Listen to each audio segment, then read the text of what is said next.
Good morning, good afternoon, good evening, YouTubers. This is Jerry Diamond with How to Get Out of Babylon. I'm going to blow the shofar and then have a word of prayer.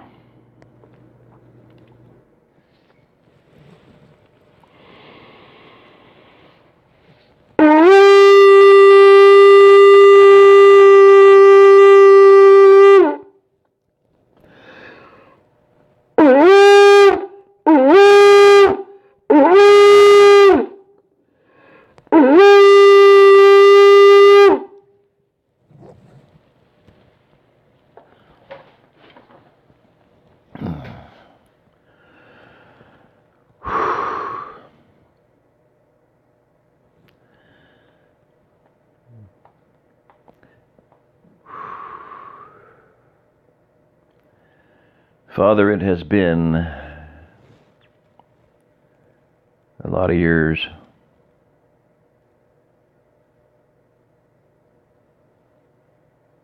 There's one guy wrote me that I don't even know was a believer. Told me in an email, never heard from him before, and had lunch with him and never heard from him since, but I know this has been a long, lonely road for you.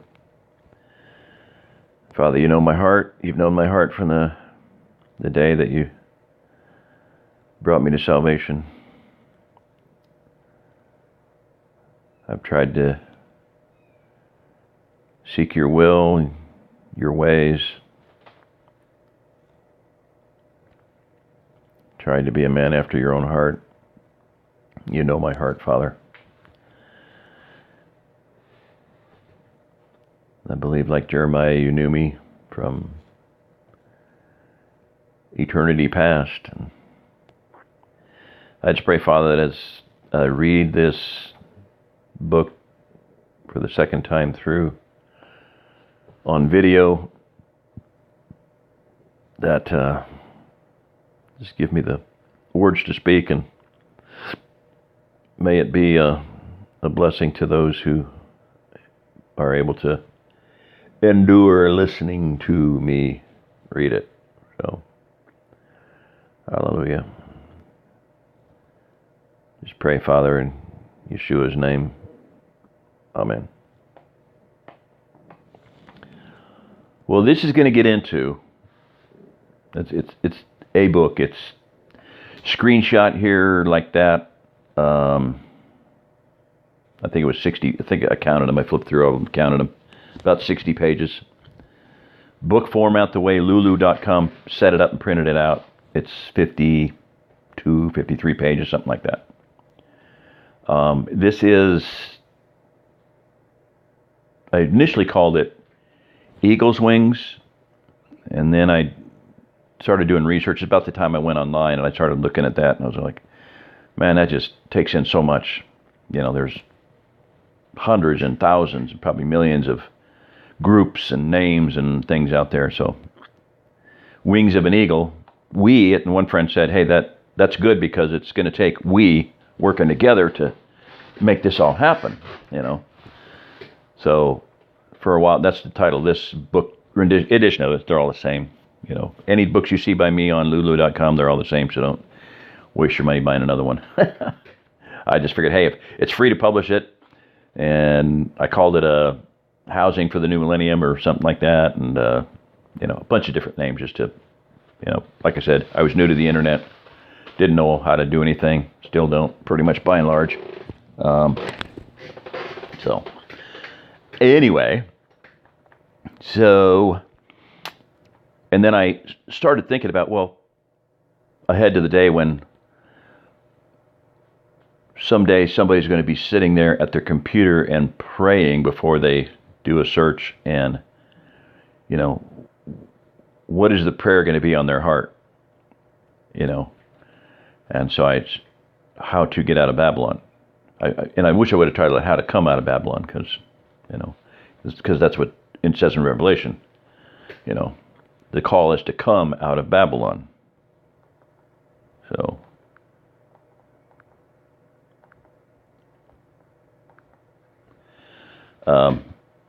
but anyway, be that as it may. Goshen, Egypt. I should have more tags, and I should have it under Kindle. And I just, there's so many things I should have done, could have done, would have done, I didn't do, and I don't know.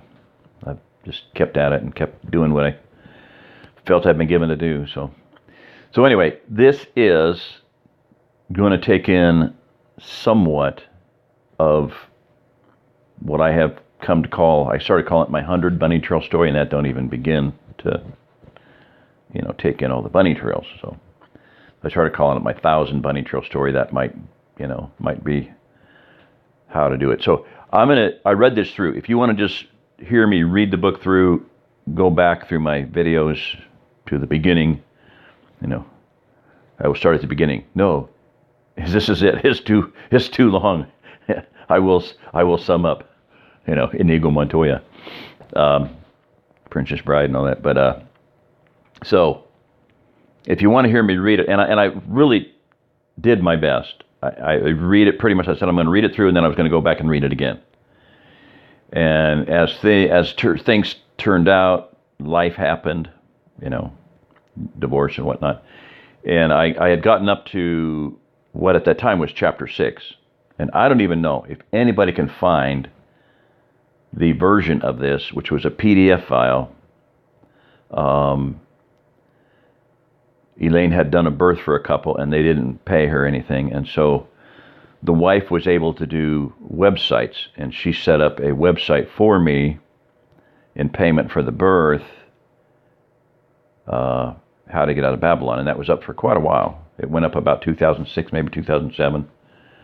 And as things played out, and then it was up until just after my divorce, I asked this guy to pay it because he had a gun to his head. That when he started reading this book, he had a gun to his head. He's going to blow his brains out. His second wife told me that. He's going through a divorce, and his wife was taking half of everything, half of the farm, half of his money, half of his savings, half of his he might get it, he might not, retirement from the post office. He had to pay that up front in cash. So it's just ridiculous. He walked away from a lot more than I did. Let me put it that way. But he was going to lose the farm that he did have. He was going to lose it. Some guy ended up loaning him about $30,000 and saving it. But so he was going to kill himself. And he started reading my book, and he called me the next night. He said, "You're the first person in 30 years who has a vision for providing food for God's people in the end times." He said, "I've been an organic farmer since the first issues of Mother Earth News. I was doing that." And he drove to Indiana in an ice storm to get 2 potato harvesters. Probably the only guy in the whole state of Missouri that has a potato harvester. He's got 2 of them.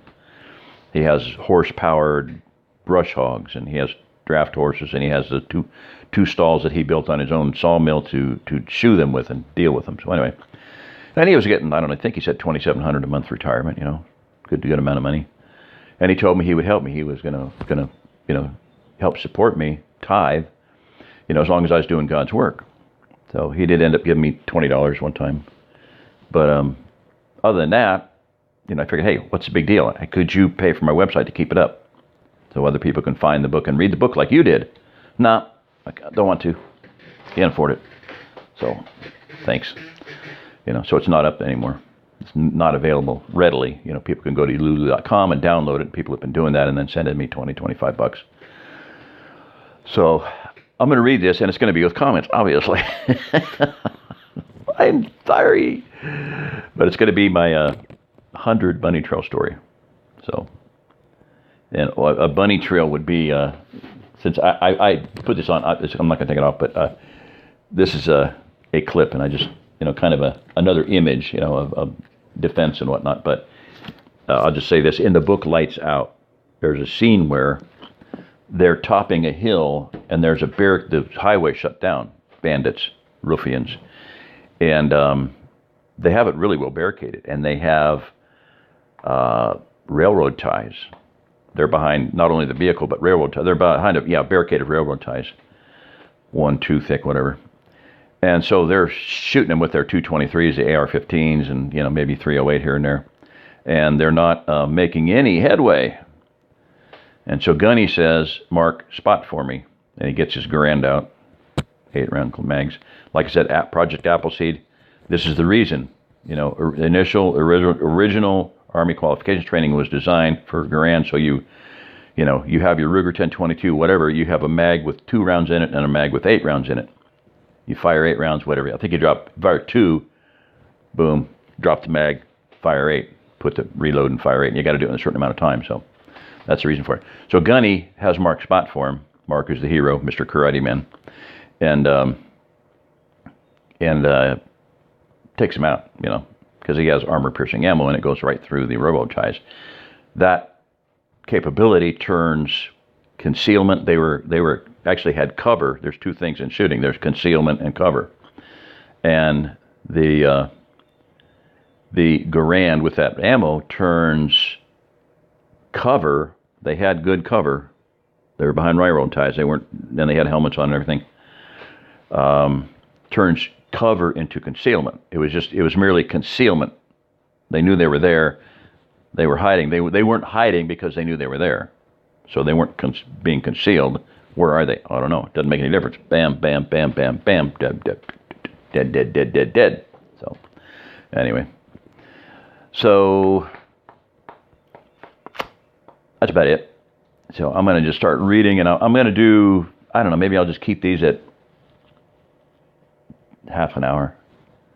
And then I could post them on other channels that I can't ever, it doesn't seem to be possible to become verified for my other channel, Flat Earth Homeland. So I just don't upload a whole lot to it.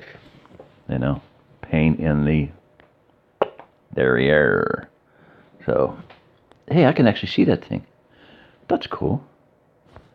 Wonder why that is. Hang on. Before it was like blipping off into the side. Oh, I see. For whatever reason, on the side, you can't see it, but at the top I can. So, very cool. All right. 30-minute limit. And put a timer. Ding, ding, ding. All right. That ain't going to happen. So, what I'm saying is, if you want to listen to a non-blah, blah, blah, bunny trail, okay, let me see if I can do this left-handed. I always do it right-handed. That's a bunny. Oh, there's ears. Bunny, whatever. Or maybe that's ears. Whatever. My family did that. It's very irritating, very, very, very disconcerting when somebody's in the back with this look on their face like, you're off on a bunny trail, stop it. So, it's me. Sorry. Polymathic, if I think it's something then it's worth mentioning, I'm going to mention it and let the chips fall where they may. It's my channel. If you don't like it, I guess go find somewhere else, but some people are liking it, and I'm doing what I can do to help people stay alive in the coming years, the devastating years, the big chill, the mini ice age, the Maunder minimum. What's it going to be called this time? The John Casey minimum? I don't know. So, and I'm trying to give you a heads up to do things. Auto socks, I've got those coming. And it's getting messy. Because of the house, because of buying this farm, the guy told me you don't have a credit card. I had Ghost Credit. One of the things gave me a good score, and so he didn't care. He said, look, I can fake credit scores. I can't fake income. So by combining Jersey's income and my income, we got this farm. But she's got credit cards. I've got credit. So I got one credit card, and then I got a second credit card, and I got PayPal credit. So it's getting wild. So what I don't want to happen, which could happen, is just belly up, and because those they can come in handy. Bunny trail alert. BTA. Okay, bunny trail alert. In the book Lucifers Hammer, which until I read this book, okay, Lucifer's Hammer, not written from a Christian perspective. It's getting chilly in here, and this thing is probably not going to work. I'm just getting kind of hot. Fiddle-dee-dee, Melly. Oh, it worked. Oh, miracles.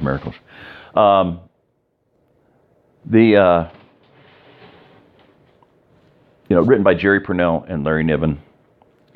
And I love Purnell and Niven. They're virtually everything by them.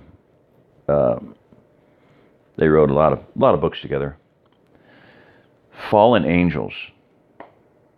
Awesome book. Awesome book. Get it, read it. There's a lot of instruction because in Fallen Angels it talks about the idea that science fiction is imaginative literature. And at the same time I was reading that book titled Fallen Angels, which is about two astronauts who are come down in the atmosphere to scoop hydrogen. They get shot by a missile because the people on Earth hate them because they're living up in space, which doesn't exist, of course. They're living up in space, and they're coming down. They scoop hydrogen out of the atmosphere for fuel, whatever. And they get shot down, and they land up on a glacier. And it's guess what? The Earth is going through a mini ice age. Hello, another warning. Red flag, red flag. It was science fiction. Who cares? Two science fiction books talking about a mini ice age. So anyway, so in that book they're talking about the fact that the downers, as they call them, the earthlings, they call them downers. They also call them mundanes, the Danes. The Danes have inherited the earth. What do you mean Danes? We didn't land anywhere near Denmark. We landed in blah, blah, blah, Canada or wherever it was. I think it was Canada. Great Lakes area. No, not Danes as in Denmark. Danes as in mundanes, apostrophe Danes. They're people who have no imagination and can't think and could not imagine space travel even after it's been invented. And they hate it. They hate technology. They hate, everything. So those are downers. Those are earthlings, mundanes, the Danes. So and Jersey and her friend from way back when, just loved that. They always talked about the mundanes, and I'm like, wow. So angels, fallen angels, the fallen angels were pilots, but at the same time I'm reading that book, I'm reading the book called The Facade by Michael Heiser, Dr. Michael Heiser, University of Wisconsin-Madison. Okay. He's a professor of ancient Semitic languages. And he writes this book, a novel, as big as lights out, about the same size. I have it somewhere. Oh, man, I think somebody swiped it. I think it disappeared. I would like to get another one. I have it on PDF. Whoopee. I had so many pages turned down in that book. It was unbelievable. So in that book, he says that the word image, created in the image of God, created he them. God created man in his image. In the image of God created he them. The word image is to go into the office and do the work of. God is creator. He spoke the worlds into existence. I've made this point before. We are to do the work of God and speak and change the future, change this world and create it, according to, the dictates and the will and the law of Yahweh. So, Fallen Angels, boom, boom. Fallen Angels book title about imagining. They said, we are the imagination. Same message in both books. They said, we are the imagination. Science fiction talks about the future. It's active, it's doing, it's creative. And, basic literature is just doing, it's just being. It's literature about being. It's not creative. It's not. And this comment is made in the book, we're all going to live in the future. Some of us just want to scout ahead. But it actually used the word, we are the imagination. And it was spelled like that, nation. We are the nation of imagers. So it spoke volumes to me. Especially coming, a lot of times I've read two books at the same time, and they both are corroborating the same message. Okay? Synchronicity. Another one was a book about Skystone and Lights Out. Double witness. One book was about King Arthur and a new kind of metal from meteorite, and they made a sword. Sword and a stone. The sword from the stone. The sword was made from a stone. And it got stuck into a stone, and of course Arthur was one that pulled out. But lights out, and they're talking about, the need to get outside your little community, your little area, and patrol, because you have to know what's coming at you. You don't want to wait until somebody has surveilled you for 3 weeks, knows that you sleep at a certain time, boom, attacks you, and you're all wiped out and you're all dead. You got to go out and patrol. So outside your domain, you've got to have people out there looking. So I'm just saying, that was a double witness heads up on two totally different books. So, lights out facade. So Lucifer's Hammer, going back to that, plenty to hear about BTA. Lucifer's Hammer was I always called it the quintessential survivalist book, because it was a massive tome. It's 400 or 500 pages, and it covers a lot of stuff, a lot of ground. Not written by Christians, not written by believers, any just other than science fiction, and atheism. Purnell and Niven are typically science fiction writers. Your run-of-the-mill science fiction writers, guys that would be invited to sit in at JPL during NASA launches. I mean, they got pulled, they got clout. The reason is because they're the ones creating the false paradigm of the globe, pure and simple. Okay, but Purnell was a strategist. He co-wrote a book called The Strategy of Technology with another man named Stefan Posani. Not sure if he's Russian or not, but co-wrote that book, The Strategy of Technology, and that is used in war colleges. Our war colleges, probably Russian too. That is the book that gave Ronald Reagan the concept of Star Wars. Don't have to have these big expensive weapons. We can throw rocks at them, type thing, And like moon is a harsh mistress. Mike, we can throw rocks at them, What do you mean rocks? We can drop rocks in certain orbit and hit Moscow and Denver and in Washington, D.C. and London. And, as the Earth spins beneath us, we can drop rocks on them from the moon. The moon is a harsh mistress. It's basically a Revolutionary War scenario where the moon's tired of being dictated to by Earth and they declare their independence. Ha, ha, ha, ha. The moon versus Earth. Well, they can drop rocks on them. Gravity will. Yeah, right. So much bad physics. It was cool at the time, though. A lot of things to learn from a book like that, but, reality is not one of them. So, anyway. All right, where are we at? 22 minutes. I'll just do a rambling long introduction to get up to the introduction here. All right. I don't know. I've got time. I want to get things out. I want to get my book done. I would like to do lights out, but that would be like, oh my gosh, 600-page book. Read with me interjecting stuff. I don't know if that'll happen or not. I do want to read some things. So, but this is critical. This is important. This is the book that I wrote, and I think it's foundational for people out there to understand where I'm coming from. So. So I'll read this first, the preface, and then I'm going to cut this one off, and if I start another one or not, I'll pass out or whatever. I did 2 videos yesterday, and that was about all I could handle. So, preface. I want to take the time to send this out to our friends, family, and those who will become friends in the days ahead. Many of you have become a very big part of our lives and of the lives and the ideas and the dream which is laid out in this document. Please feel free, if you get through it, to use anything you can, forward it far and wide, give me any feedback you may have, and certainly any new views, new ideas. It may be that if you pray about it, you may be led to take a specific part in the program laid out therein. Most all of you are already in one way or another. I have already been severely castigated by a self-righteous Christian for being a cultist because of my quotation of Joseph Smith. I adamantly refuse to take out any references to Mormon history and prophecies just to, perhaps, make this message more palatable to milk-drinking babes. Some love to eat the meat, some love to pick the bone. John Bunyan. That's from his poem Introduction to Pilgrim's Progress.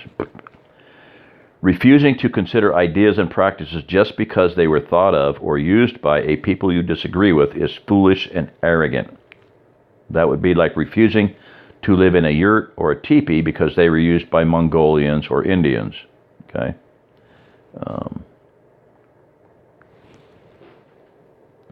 This is a plan and plea for a structured, replicating, systematic, and intercommunal effort to provide shelter and food for those relatives, friends, as well as strangers in Israel that I foresee to be cast upon us in the near future. People are being led to gather out of the cities. Some are becoming committed enough. A community near us has one young family with 3 small children who live in an uninsulated school bus, vans, and tents with a single-layer greenhouse for a kitchen and shower. In their determination to try to live a debt-free life apart from the physical and spiritual deadliness of the city, this is their winter quarters, as it were.